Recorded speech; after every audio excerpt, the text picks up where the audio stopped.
Polling రోజు కడప గౌస్ నగర్ ఘటనపై SP Siddhartha Kaushal ఆగ్రహం వ్యక్తం చేశారు. సీఐ 5 ఎస్ఐలకు ఛార్జ్ మెమో జారీ చేశారు. మరింత సమాచారం మా ప్రతినిధి మురళిని అడిగి తెలుసుకుందాం. మురళి, చెప్పండి, గౌస్ నగర్ ఘటనపై పోలీసు అధికారులకు ఛార్జ్ మెమో జారీకి సంబంధించిన సమాచారం ఏంటి? ఈ నెల 13వ తారీఖున పోలింగ్ సందర్భంగా కడప నగరంలోని గౌస్ నగర్ లో 13వ తేదీ రాత్రి జరిగినటువంటి రెండు పార్టీల మధ్య రాళ్ల దాడి ఘటన పైన పోలీస్ శాఖ తీవ్రంగా పరిగణించింది. ఆ రోజు రాత్రి భారీ సంఖ్యలో తెలుగుదేశం పార్టీ అదేవిధంగా వైకాపాకు సంబంధించినటువంటి కార్యకర్తలు గౌస్ నగర్ లో పెద్ద ఎత్తున రాళ్ల దాడులకు పాల్పడ్డారు. అక్కడ ప్రత్యక్షంగా వైకాపాకు చెందినటువంటి ఎమ్మెల్యే అభ్యర్థి అదేవిధంగా ఉప ముఖ్యమంత్రి అంజద్ బాషా ఆయన కుటుంబ సభ్యులందరూ కూడా వాహనాలు ఎక్కి తొడను కుట్టి మీసాలు మెలేసి తెలుగుదేశం పార్టీ కార్యకర్తల పైన రాళ్ల దాడి చేసే విధంగా ప్రోత్సహించడం, అక్కడ భయానకమైనటువంటి వాతావరణం నేపథ్యంలో రెండు వర్గాలు కూడా ఒకరిపై ఒకరు రాళ్లు రూపుకున్నటువంటి పరిస్థితి. ఇది ఈ ఘటనకు సంబంధించి అక్కడ ఉన్నటువంటి పోలీసులు ప్రేక్షక పాత్ర పోషించారు.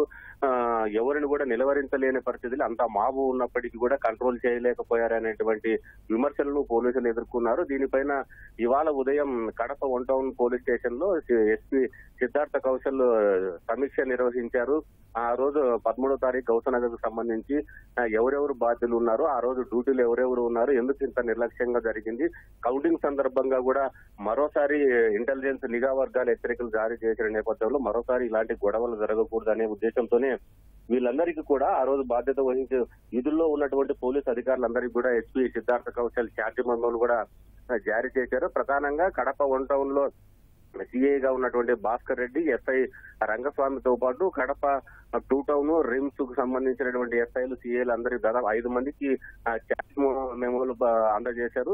వీరందరి పైన సమాధానం చెప్పాలి. 2-3 రోజుల్లో సమాధానం చెప్పిన తర్వాత శాఖాపరమైనటువంటి చర్యలు తీసుకోవడానికి కూడా వెనకాడబోమని కూడా ఎస్పీ సిద్ధార్థ కౌశల్ తీవ్రమైనటువంటి ఆగ్రహం వ్యక్తం చేసినట్లు మనకు సమాచారం అందుతుంది.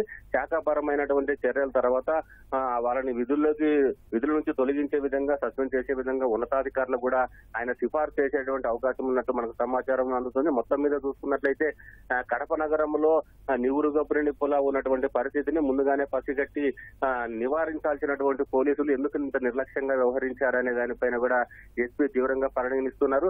అయితే కౌంటింగ్ రోజు కూడా అల్లర్లు జరుగుతాయని నిఘా వర్గాల సమాచారం మేరకు ముందస్తుగానే కడప నగరంలో భద్రతా పరంగా అన్ని చర్యలు తీసుకుంటున్నట్లు మనకు సమాచారం ఉంటుంది. దీంతో పాటు జమ్మలమడుగు ప్రాంతంలో కూడా అక్కడ ఉద్రిక్త వాతావరణం ఉన్న నేపథ్యంలో ఇప్పటికీ ఆ పార్టీ 3 ప్రధాన పార్టీలకు చెందినటువంటి అభ్యర్థులందరినీ కూడా పోలీసులే దగ్గరుండి హైదరాబాద్ కి పంపించిన నేపథ్యంలో జిల్లాలో ఎక్కడ కూడా ఒక చిన్న సంఘటన కూడా కౌంటింగ్ లోపు ఎక్కడ జరగకూడదని ఎస్పీ సిద్ధార్థ కౌశల్ స్వయంగా పోలీసులందరికీ కూడా ఆదేశాలు జారీ చేసినట్లు మనకు సమాచారం ఉంటుంది. ధన్యవాదాలు మురళి.